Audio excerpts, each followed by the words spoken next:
Okay, well, thank you for joining us this afternoon, our virtual program, Smart Cities. How smart is Minneapolis today?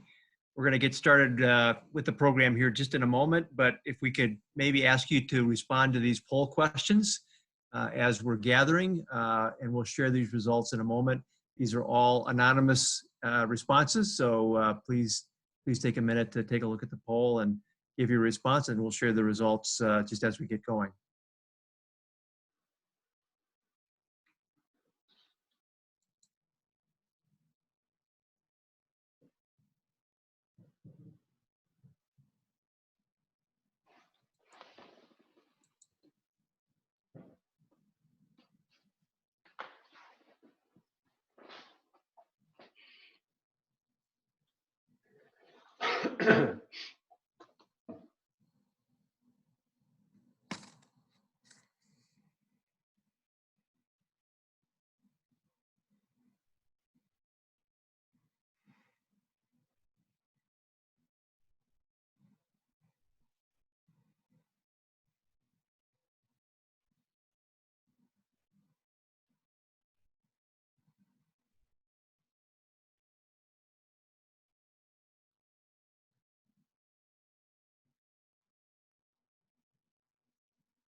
All right. Well, why don't we go ahead and start? My name is Steve Kramer. I'm the president and CEO of the Minneapolis Downtown Council. And again, thanks for joining us for this virtual program, Smart Cities. How smart is downtown Minneapolis today? Why don't we start by just looking at the poll results? We have the Internet of Things leading the way, but an interesting split there. Nothing about machine learning, so that's probably a good sign. That scares the heck out of me. And then in terms of the future wins out over the past, and the present comes in a solid second. So thank you very much for responding. That's kind of a fun way to start our program. You know, on a personal note, I always start events these days with a sincere wish that you and your family and your work colleagues are doing well, staying healthy, staying engaged. These are truly extraordinary times that we're living through, as we're all well aware at this point. And we just need to stay strong together. And certainly at the Downtown Council, we're doing our best to stay connected and provide information that will help our members and people in the downtown community kind of navigate through these extraordinary times. So we collect that information at mplsdowntown.com/COVID-19, mplsdowntown.com/COVID-19. That's a link you can go to and pass on to your colleagues and clients and others that you think might find the information that's there helpful. You also may see an awareness campaign that the Downtown Council and the Downtown Improvement District are working on. Here at billboards and some online content as well. Our tagline is strong today, stronger tomorrow.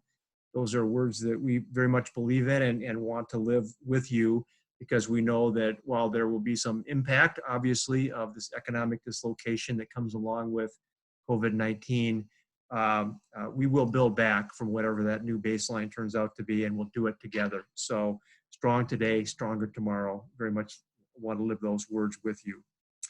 So before we get started with our great panel, just a few housekeeping items. As always on these webinars, we are at the mercy of the Wi-Fi connections and our technology. So far so good in terms of the force being with us for these webinars that we've been doing, and we'll hope that's true today as well. This conversation will be recorded and posted to the Downtown Council YouTube channel. So you can certainly dial it up in the future or refer it to others if you think it might be interesting to them. And as we kick off our program, you can certainly use the chat function to introduce yourself. Let us know who's here if you'd like to do that. And then also use the Q&A function at the bottom of your screen to pose any questions that you have of our panelists as we go along. And we'll try to get to as many of those as we can here at the end. We do have another program coming up on May 19th. another virtual program, which is to talk about the future of physical workspaces downtown. Again, a very appropriate topic given the changes that COVID-19 will be ushering into our downtown community and the workspaces that people occupy. So thank you to AT&T today for sponsoring this discussion. We're grateful for their support, and we'll be hearing from Andy here in a moment about their tremendous work. Our panelists are Ben Shardlow, who's the Director of Urban Design for the Minneapolis Downtown Council and Downtown Improvement District, the aforementioned Andy Sackreiter, Director of Radio Access Network at AT&T, and then John Horn, who's Vice President of Kimley Horn and Associates in their local office. Behind the scenes, Dana Grady is our event coordinator, and she's working the technology. And then Mary Beth Weisberg, our Director of Membership, who many of you probably know and no doubt know, will be joining us later in the program when we get to the Q&A section. So with all of that said, why don't we go ahead with our panelists, and Ben Shardlow is going to kick us off. Ben, why don't you go ahead with your comments, please? Thanks, Steve. Good afternoon, everyone. Yep, this will just be a quick spin through some of the ways that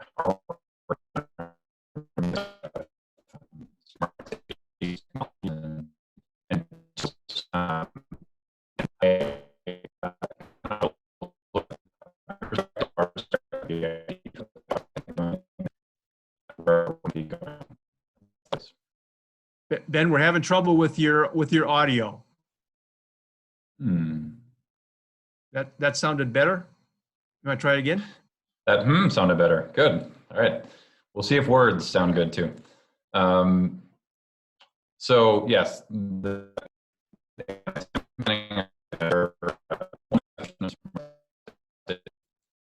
then offer a very quick assessment of how our current status of Minneapolis as a smart city, give 3 examples from the work that the Downtown Improvement District is doing, and a brief look forward. Next slide, please. So there are 1,000 different definitions of smart cities, but what I would offer is that it's mainly a very broad heading for anything to do with using new technologies and tools to make things more efficient. And it is a very complex space. It can pertain to any variety of topics, and it can help integrate information and energy and water and resource systems in a whole host of ways. So it's a complex topic, but it's also a very interesting one just because there are every city and community is handling things just a little bit differently. So next slide, please. Before I offer a brief opinion on how smart downtown Minneapolis is, I will note that there's a very narrow tier of internationally famous smart cities, and I hope I'm not breaking any bad news to anyone. Minneapolis is not there. We are not Songdo, South Korea, and these other examples as well. There's definitely a spectrum in terms of how communities can embrace the banner of being a smart city and using these tools. Songdo is an example of basically being a city that was built from scratch with the goal of being the smartest city in the world. So they've got sensors everywhere and pneumatic tubes for their garbage and sensors on everything. And then similarly, the image below is from Google's attempt to get into the smart city space with a development on the waterfront in Toronto through their Sidewalk Labs arm. And that's very interesting work too. And then the third example is up in the upper left. There was a very well publicized national competition to win a smart cities contest through the US Department of Transportation. And Columbus, Ohio won that with an idea of some kind of a connected information and transportation system. So those are the communities around the world.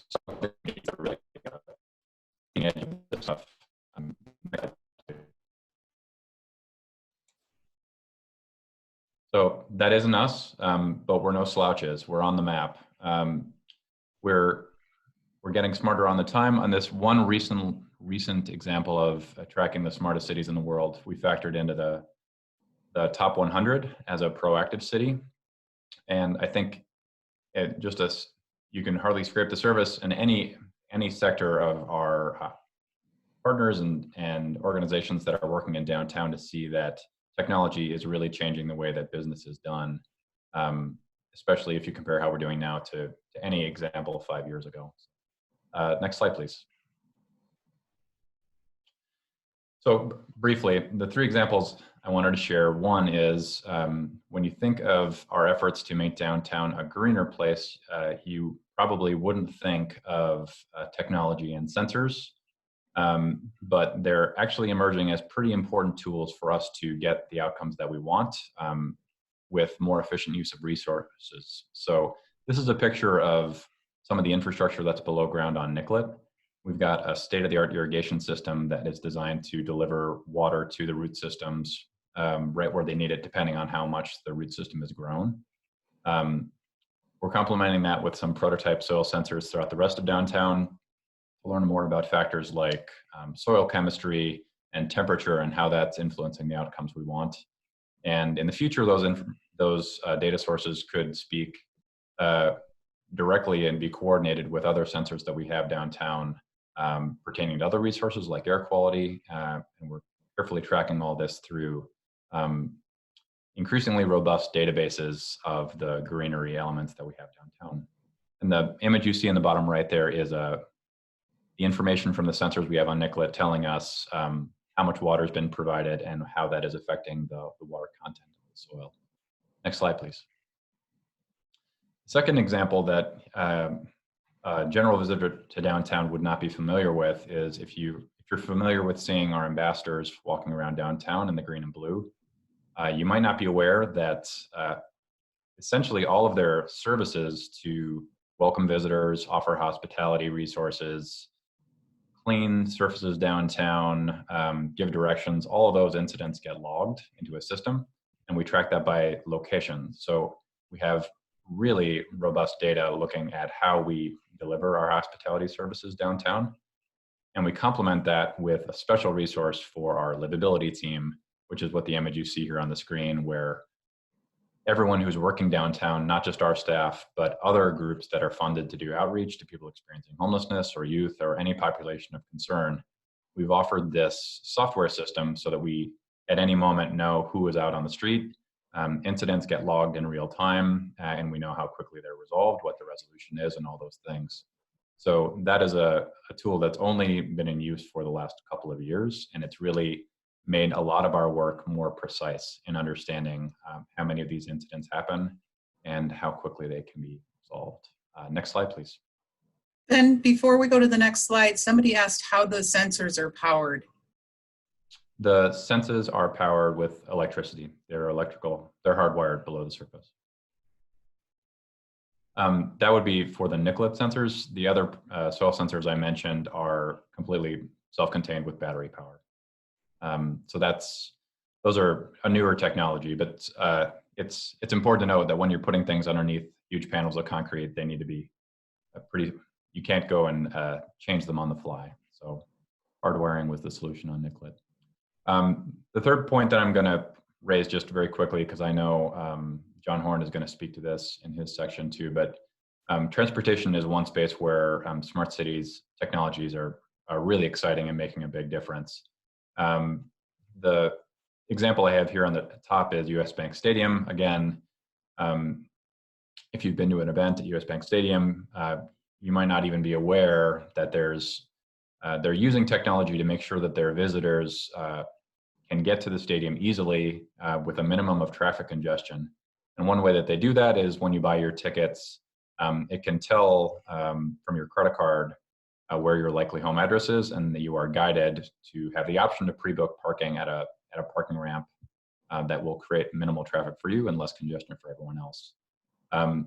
Technologies really extend throughout the transportation space downtown, including something as small as the humble parking meter, just the ability to regulate the pricing of parking on the fly, to regulate how much congestion there is a hugely impactful tool that wasn't in play just 10 years ago. And there are the whole system of other tools that are making sure that people can get in and out of downtown safely and easily, both at the system level, and then we're obviously cognizant that everyone is traveling around. Most people are traveling around with a smartphone, digital tools that help them navigate downtown in ways that weren't possible years ago as well. So that's my quick flyover of just a few examples of smart cities that are smart city technologies that are at play now, and my quick flyover of how we are living in the future and might not even be realizing it. So next slide, please. I think that's actually the end of my content. Thank you. Okay. It is. Great. Ben, there's one more question before you move on that's relevant to your presentation is, how is data gathered from the ambassadors? That's a great question. Essentially, the ambassadors walk around downtown with a digital device, and they're able to log the information themselves on something. I believe they're iPods that have been programmed to run on the Wi-Fi downtown. Great. Thank you, Ben. Andy, why don't we move on to your presentation? Sure. Hello, everybody. I do have a couple of some surveys in here that we could turn on. The first one, I think, when we were talking about this earlier, I said my material is pretty dry. I get to talk about some backbone type things and techie nerd things like that, and I'll try to keep a little more interesting with a poll. So if you can answer, just talking about connected devices in your home, how many connected devices do you think you have in your house today? We'll kind of wait to see what comes up here. So I was doing a little bit of research, and the numbers are always a little bit different, but the latest I saw was that for IoT devices, which most of what we're talking about, or a large way to implement smart cities, is through sensors, like Ben was talking about under Nicollet Mall, but there are 26 billion IoT devices deployed today, and every second there are 127 additional added to the ecosystem. And I mean, I'm not sure how accurate those numbers are, but I think the idea is there's a lot, and it's growing very, very quickly. Some people say if you take any object and you put it on the internet, it's better. I don't know if that's necessarily true, but I think it's an interesting idea, and I always try to think of the most ridiculous things I could put on the internet. Maybe we could take a look at the poll. Yeah, so good. Nobody answered 0 because that would be kind of tough. I did a quick look. Looks like most people think they have 10 to 25. In my house, I'm over 25 at this point with some Philips light bulbs, which every single one of those adds. So those add up pretty quickly. 4 or 5 Sonos systems, a couple of doors, a garage door, and then all of your traditional devices with iPads, cell phones, a watch, a couple of computers. So it creeps up pretty quickly, and new things are being shipped to our houses all the time to put more devices on the network. And you can think about what that might mean for a smart city, an ecosystem that's so much larger than our houses. So thanks for answering the poll.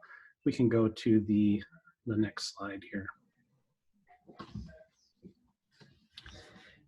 So I'm going to talk about what is needed to enable a smart city. And I'm going to focus more on kind of the left-hand side of this. And so it's good that it kind of paused where it did. I don't know if we can maybe hit next, if it'll fill in the rest of those. Right. So there's a lot of pieces that are needed to basically allow smart cities to exist. Fundamentally, a network is needed of some sort, and there's a lot of ways to deliver that. That's that first box. AT&T, obviously, we provide networks, but there's even within a carrier network, there are a lot of different logical pieces of that network or different technologies. And then we also have, some of the other pieces of the ecosystem, whether it's, fiber and Wi-Fi. Also, then you need to have your different layers. So you've got different platforms that you're going to overlay on top of that, from IT consoles to, of course, the cloud. And then you've got industries. So you've got vertically integrated solutions within certain industries that can kind of come in and pile on and take advantage of the network and then the platforms that enable that. And then moving to the right, you know, all of this is a partnership that happens with a lot of different folks, a lot of different companies, from, you know, really small companies that are, you know, being born every day, especially in a time like this. This is the time when a lot of new companies and ideas come to fruition or get started. So it's going to be exciting to see what comes out of all of this, you know, people in their garages working on things. We can go to the next slide here. So I'm going to dive into that network piece. So there's some fundamental, having a strong fiber network is important. You know, that's the real backbone to taking all of our data back to, like, in Minneapolis in particular, it's the 511 building. So everything flows through there.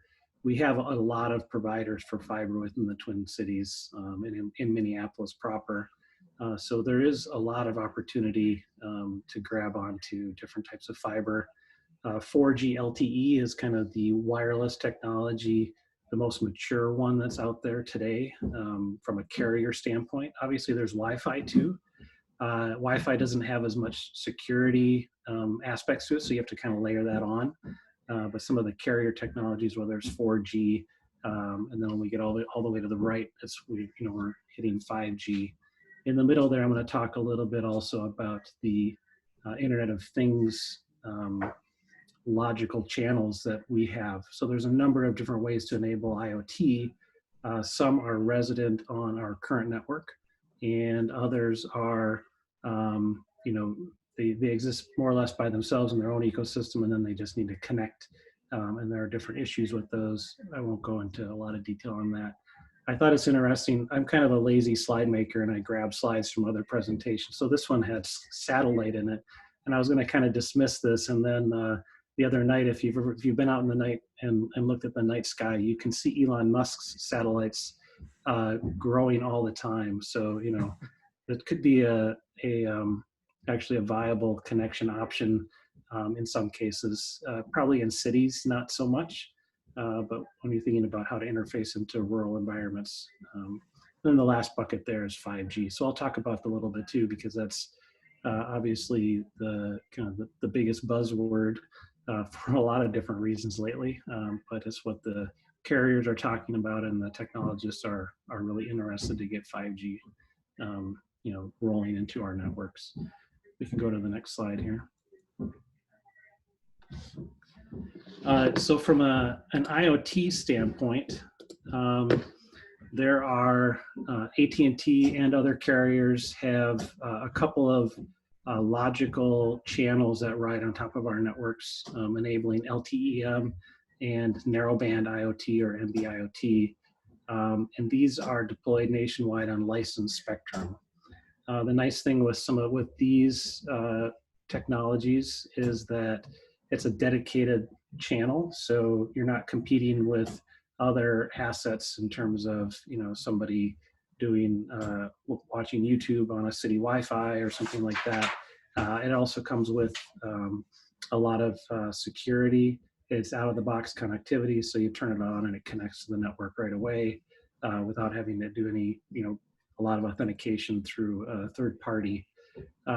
The other part, and I was the one who asked the power question for Ben, but the thing that I think is pretty cool is the battery life on the devices riding this network are amazingly long. So they use a very small amount of power.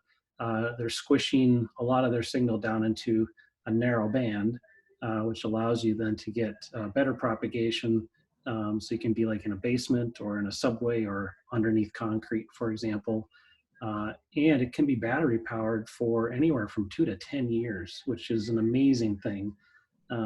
Obviously, we haven't had any in the field for that long, but that's the theoretical, you know, length of a device. So then you don't have to worry about necessarily having it hardwired into something or having that break as things happen, and especially in our environment with the cold.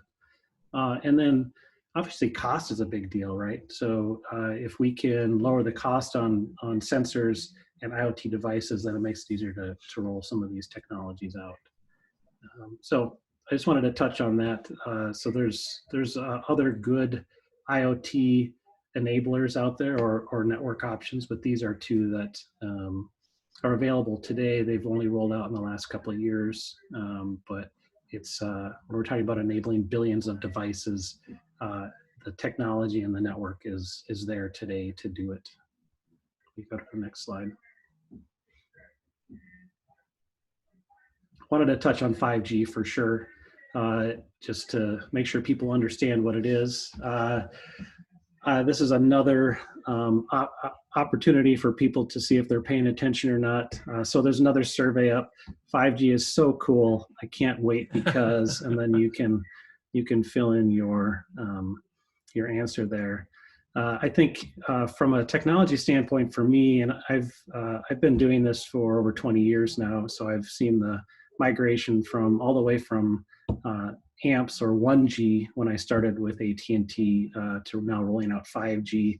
And the question is always, initially, is there really an application for it? And you have to roll out the technology for there to become an application on it. And then, so there's this chicken and egg thing going on. Right now, I think 5G is a buzz type thing. There's not really a lot of need for it because the LTE networks are so robust and do everything we need them to do. But people are starting to think about, well, what if I could do things faster or with lower latency? And we'll talk about some of that. So if you get let's take a look at the poll results. Business stuff. Yeah, people really want to do their business stuff. I think the biggest, in the places where we do have 5G rolled out, speed test is the killer app right now. Everybody wants to do a speed test, but that's about it. Driverless cars, I think, is going to be life-changing, especially for downtown and suburbs. And you think about, changing, not necessarily removing traffic from downtowns, I think, but changing how that looks could be pretty cool. So thanks for entertaining yourselves and me with the answers there. So there's a few flavors of 5G out there. And from left to right on the slide here, 5G evolution is really the advanced LTE portion of 5G. So whenever you roll out a new technology, you've got kind of these two layers of the new technology and the options that are available on there, but it's not available everywhere. It takes years and years to get a robust platform deployed. And so you're always falling down to the old technology. In this case, it's LTE, which we're lucky because it's a very robust technology today. And when it gets to certain levels, so 400 megabytes peak speed, or 40 megabits per second on average, we classify that as 5G evolution. It allows us to basically say where that fall off is not going to be maybe as abrupt or jarring or application impacting as we might see in other places. The middle part there is 5G, kind of plain old 5G, or you'll hear it also be called sub-6. This again does heavy utilization of the LTE network also. So there's a control plane and a user plane.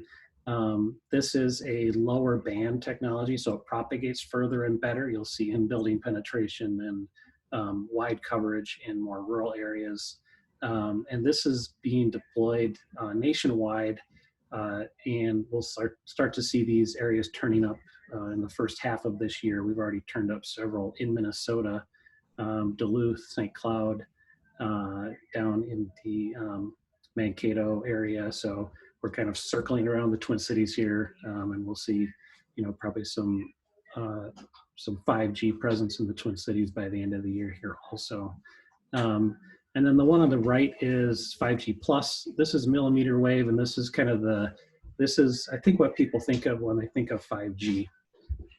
This is the 2 gigabits per second peak speeds. This is in dense urban areas.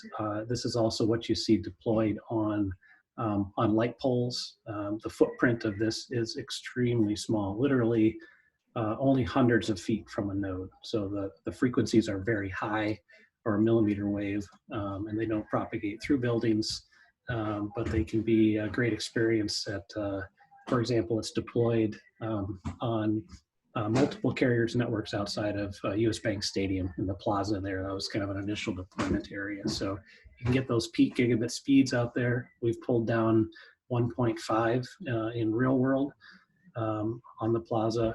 And that's kind of what people think of when they think of that 5G. The only thing that's very different from that 5G plus from 5G is that speed. We expect to get the latency commitment to happen at both 5G and 5G plus. So we can go to the next slide there. So from a capability standpoint, ultra low latency, this is the piece, ultra low latency I think is almost more important to most people than massive bandwidth.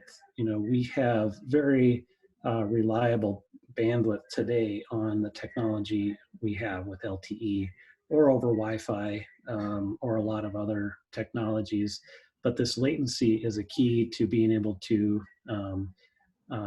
you know, when you're making decisions, when we think about, I always think about the self-driving car, if it's trying to negotiate between itself and another car, you know, milliseconds matter. And so that's where that ultra low latency is needed for some of those applications. Again, you know, we can think of transmitting pictures from one part of a hospital to another one, or doing surgery, or some of these very critical applications where ultra low latency. Factory settings is another one. It's also super reliable. So there's a lot of levels of mission critical, both from a latency standpoint, lots of protection within the 5G protocol stack to be able to protect that information. Also from a not only latency, but security. So it has a nice security layer in it. It also enables even more IoT connectivity. So, you know, as we're going to be running out of space for the existing infrastructure, we'll be able to be pushing things to 5G. And then, of course, the ultra high speeds. So we do get some efficiencies in the 5G realm with speed, but the real high speeds come with that millimeter wave. So in specific application where that's important, you know, that'll be a key part of 5G also. Let's go to the next slide here. The last piece I wanted to talk about is MEC, or multi-access edge computing. So this is also available today with the LTE technology, and we'll be bridging over to 5G as well. This basically allows you to keep your traffic routing locally, so it doesn't have to go all the way back or out to the cloud and go somewhere and then come back to you. All of your traffic can be routed basically bit by bit, and the stuff that's important to your applications can be kept close to you, and that can be done with cellular traffic. It can be done over Wi-Fi, so all of the traffic that's routed through and tagged as your traffic can be kept close to you. So that keeps your latency down. It also allows you to have take advantage of better throughput, so you don't get you know, stuck in a router somewhere where you have bad pass-through or something like that. And you can control things at the app level. So if you think about like the DID type of application, you know, that might be something where a MEC inside the just you know, routing traffic in Minneapolis or public safety or something like that might be something that we end up going to where you have app level needs or app level control that you want to keep that data right there, either for security reasons if you're transferring, you know, files on you know, from a public safety or medical standpoint or something like that, or you you know, just want to keep that data localized. So this is another technology that's kind of enabling smart cities to you know, in how the traffic is routed through the system. Last slide. So we're undergoing an edge-to-edge transformation right now. it's happening, and it has started in the last few years, and it's continuing on. 5G isn't like you know, you either have it or you don't. There's a lot of pieces that have been rolled out and are available. It's part of an ecosystem of a lot of network solutions out there, and it's, you know, the applications as they come, the network will be there to support it. So we're kind of we're in the right spot, I think, from a network standpoint to enable smart cities. Certainly the development folks will find some interesting things that'll challenge us, and we're looking forward to that too. So I'll pass it on to John now. Yeah, thank you, Andy. Mary Beth, any questions for Andy that we should take, or should we just go right on to John for the moment? I think we can go right on to John. Okay. John, welcome your remarks. Looks like we have to unmute, John. The famous you have to unmute command that we all know, huh? Good afternoon. Ben touched a little bit as a part of his presentation on transportation, but I wanted to talk a little bit more about how smart cities elements have influenced and changed the transportation industry over the last decade or so. Next slide, please.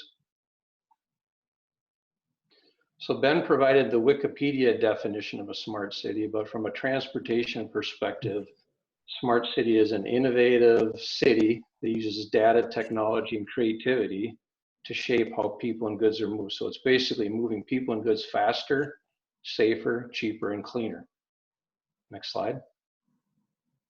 So I wanted to provide some examples around town, metro area, as well as a few cases in Minneapolis where technology is making a big difference in terms of the user experience of that piece of transportation. So this is the airport. Obviously, with the pandemic going on, not a lot's happening at the airport nowadays, but back in the days before the pandemic, if you were a business traveler and you showed up at the airport anytime between probably Wednesday and Thursday, there's a pretty good chance that the parking ramps were very full. Oftentimes, you might end up having to go to T2 because the ramps at T1 are full.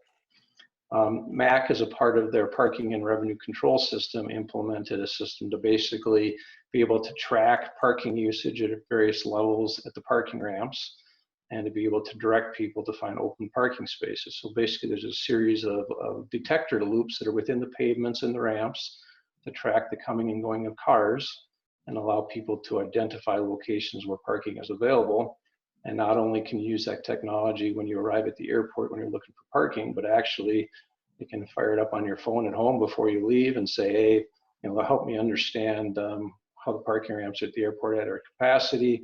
It might mean that if I see they're full, I don't even go to T1, I go right to T2, take the light rail train over to T1 and avoid driving around the parking ramps looking for an open parking spot. So certainly a significant investment that MAC made, an improvement for the users, parking users at the airport. Next slide, please. Similar parking applications, so this is 50th in France and Edina.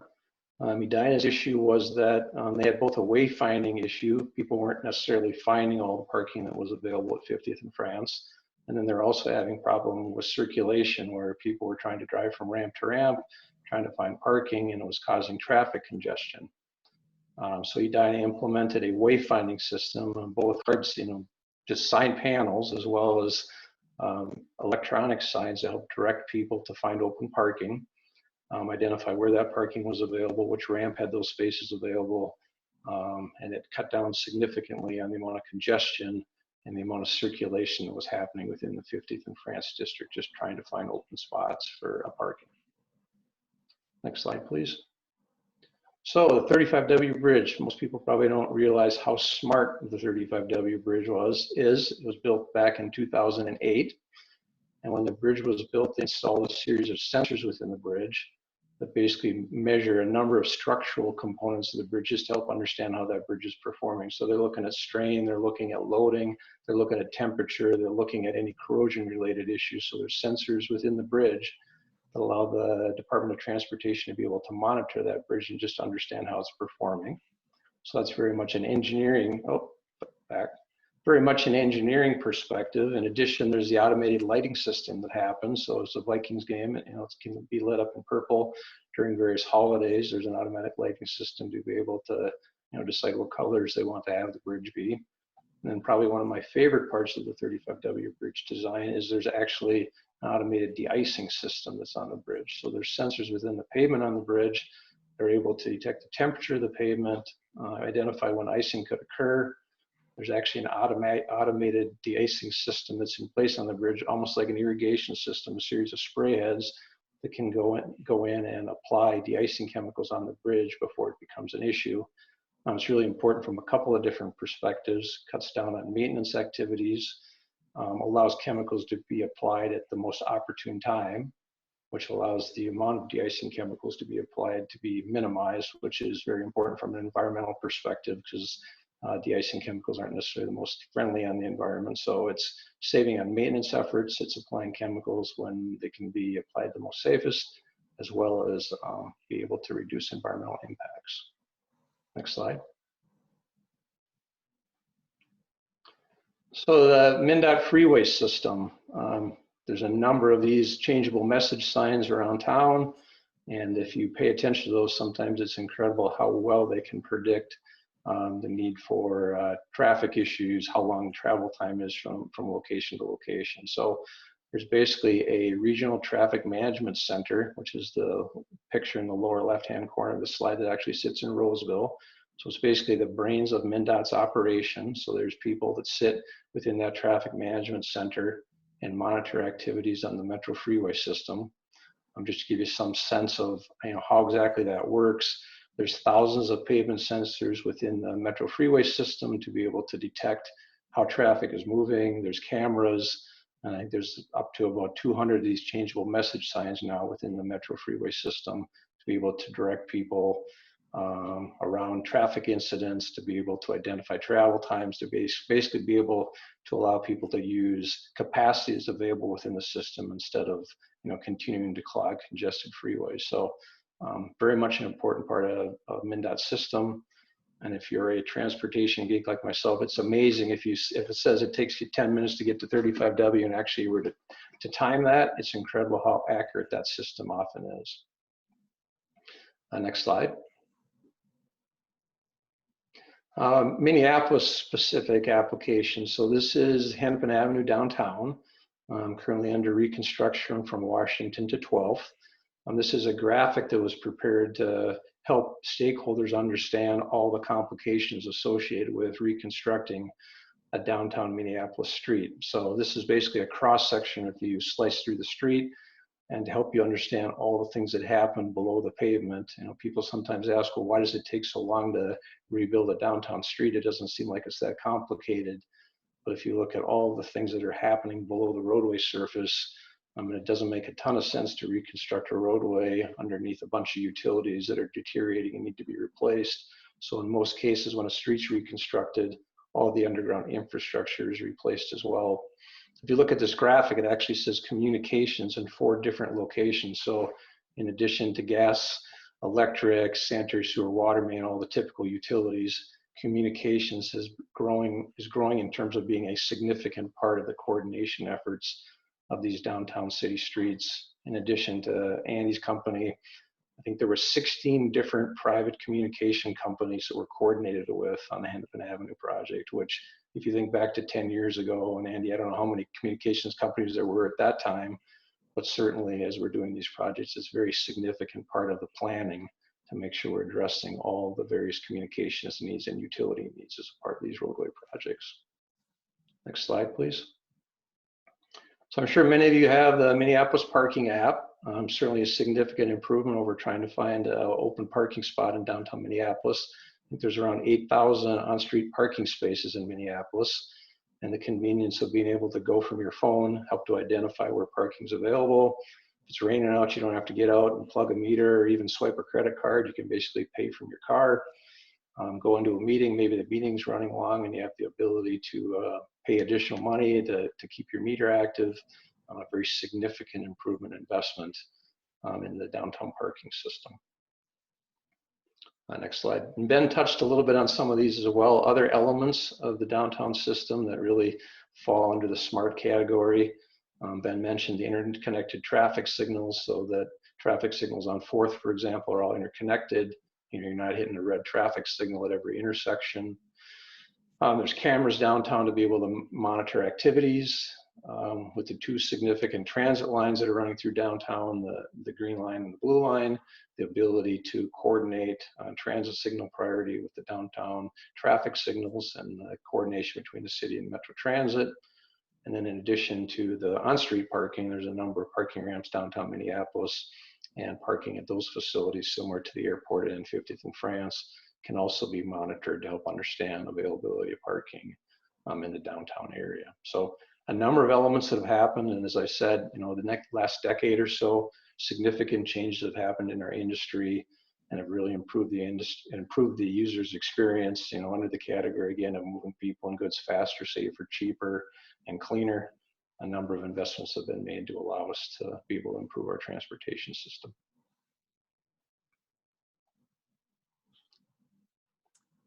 Terrific. Thank you, John. So Mary Beth, let's make sure we respond to any questions that have come in before we go to any questions that I might have. Great, Steve. We do have a question from Roger Brena. How do electric cars fit into smart cities? Who wants to tackle that one first?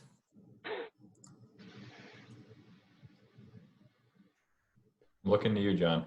Yeah. One of my comments is that whole issue of, okay, used to worry about gas stations, right? Now you need to worry about the ability to be able to recharge electric cars. You've seen in a lot of our downtown parking ramps now there's the ability for recharging stations. That was certainly something that we didn't have to worry about 10 years ago.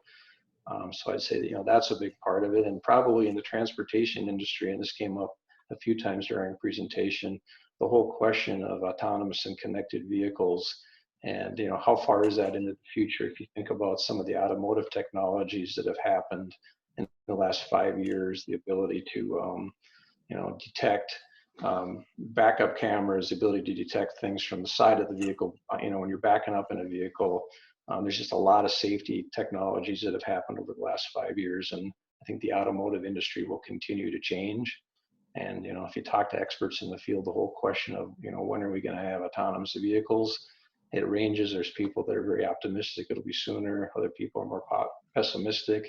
But certainly from a transportation perspective, innovations with the automobile and changes with the automobile are going to be a big part of, I think, what you're going to see over the next 10 years. Andy, one of your slides addressed autonomous vehicles with respect to 5G. What's AT&T's take on this? Have you been approached from a partnership perspective on this? Or how do you see it? Yeah, AT&T does participate with a lot of auto manufacturers. When we talk about autonomous vehicles versus electric vehicles, the autonomy portion of it, a lot of the technology exists today, and we see, like the self-parking option or lane departure or some of those things that we'll start to see, and we are seeing those things creep in. When we go right to a driverless vehicle, that's going to be another big step. But certainly important when you think about how cities are designed or how we offer services or where they can go to gas up or recharge on their own without us having to do it. So certainly something to think about down the road. But from a sensor and autonomy standpoint, we're definitely already working on that and helping auto manufacturers realize that. Yep.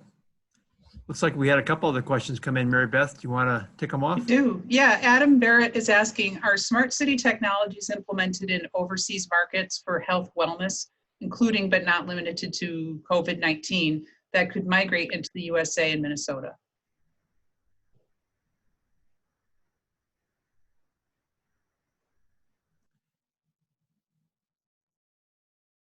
And what did you experience in London when you were living there? Anything that we can bring across the pond? Good question. I think this is emerging as a very important area for us to get smart about, without being too cute about it. I think what we've all been reading from other countries and cities abroad that have opened up, the ability to have a very efficient way to take people's temperature when they're entering a facility, and log information and keep everything secure. I think that's all going to be tremendously important, and there are relatively efficient or inefficient ways to do that. But I confess, when I was in London, this predates the whole thing, so I didn't see anything directly in my time there that would. Maybe I know we have another question, Mary Beth, but let me just build on this a little bit and ask Andy and John to comment. It seems almost remiss not to ask, how will COVID-19 and what we're living with now, and as we come out of it into whatever the new baseline is, how will smart cities technologies be affected? Will it accelerate, decelerate, make more important, make less important? I mean, just kind of get out your crystal ball and speculate a little bit, and then we can go to that next question, Mary Beth.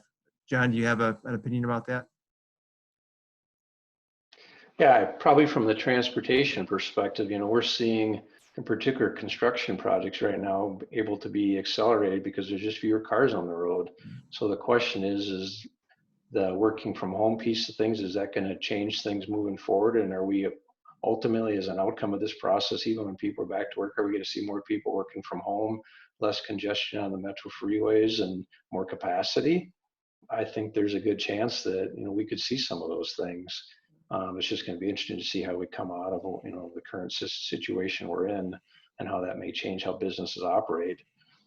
Speaking specifically for us, we found it quite amazing that we've had a number of people be able to stay home and work at home and still be pretty efficient. So I can't imagine that there's a lot of industries that are going to be rethinking their willingness to allow people to telecommute more frequently than maybe they have in the past. And I would add in we've had a lot of people over the last 2 months being forced to learn how to use technology and embrace it, right? And that means probably, some of the privacy concerns and security concerns, while still super important, and we do have ways to address those, but I think people have maybe had to move beyond that in order to connect with their families or order groceries or do some of those things, or telemedicine, all of those things that people wouldn't have embraced if they didn't have to. A smart city program and the network behind it is, not only about, autonomous cars, but it's also about improving inclusion and accessibility for folks, right? And that's something that I'm hoping, and I think that we have seen a huge step forward just in the last couple of months, and we're going to have to keep doing it and figuring out how to use these technologies and a smart city configuration to look at how do we care for the residents, right, and the people experiencing the city. Looks like we had a question about a MnDOT commission, Mary Beth. We do, Steve. MnDOT has, and this is from Stephen Burke, MnDOT has a commission for reducing carbon emissions in regards to transportation. How can smart city technology help with carbon reduction, electric vehicle support? Yeah, I can start with this one. It's that whole issue of moving people faster and cleaner. Obviously, technology allows us to do some things and identify congestion and direct traffic in ways we couldn't before. There's certainly been a move towards more and more electric vehicles versus gas vehicles. Some of us moving more and more towards transit applications, and certainly with the transit investments that are getting made in the Twin Cities metro area. And technology is certainly a very important part of making sure those transit systems are functioning efficiently. But my smart cities technology ties very much into that whole issue of the cleaner part of it, that let's see if we can use technology to reduce congestion and to make mass transit more usable than it maybe was without the technologies that smart cities bring along with it. I can chime in. I think that's spot on. I also want to note that there's been a considerable emphasis by local transportation leaders in being among the first markets to figure out, I think the term is trip chaining. So it might not be possible for someone to take transit from the exact point A where they are to the point B where they want to go, but it might be possible by taking a scooter to a bus to microtransit or something like that. So reducing that friction and letting people know how they can use a mix of different transportation options to lower their carbon emissions and get where they want to go instead of being stuck in traffic and contributing to traffic is something where there's been a lot of good work done for the last couple of years. Well, it looks like we've worked our way through our questions. So, and we're close to our appointed hour here. So why don't I go ahead and just thank you all very much. Ben, John, Andy, this was really interesting. We planned this before the pandemic, but it's equally relevant after, if not more so. And so thank you again for taking the time to join us. And thanks everyone who did tune in this afternoon. Thanks again to AT&T for your sponsorship. We're very grateful. And not only for this sponsorship, for the enormous investment that the company has been making in the kind of infrastructure that Andy talked about today, which really is a platform for economic success and competitiveness for our downtown. So we're very, very grateful. Again, this panel was taped or recorded, so it'll be on our Downtown Council YouTube page. Feel free to tune in again. And you'll also find their notifications for future events of this type, including the aforementioned May 19th virtual panel on the future of office space downtown. So thanks again for joining us. Be safe, be well, be engaged, and hope to see you around downtown when that's possible again. Good afternoon.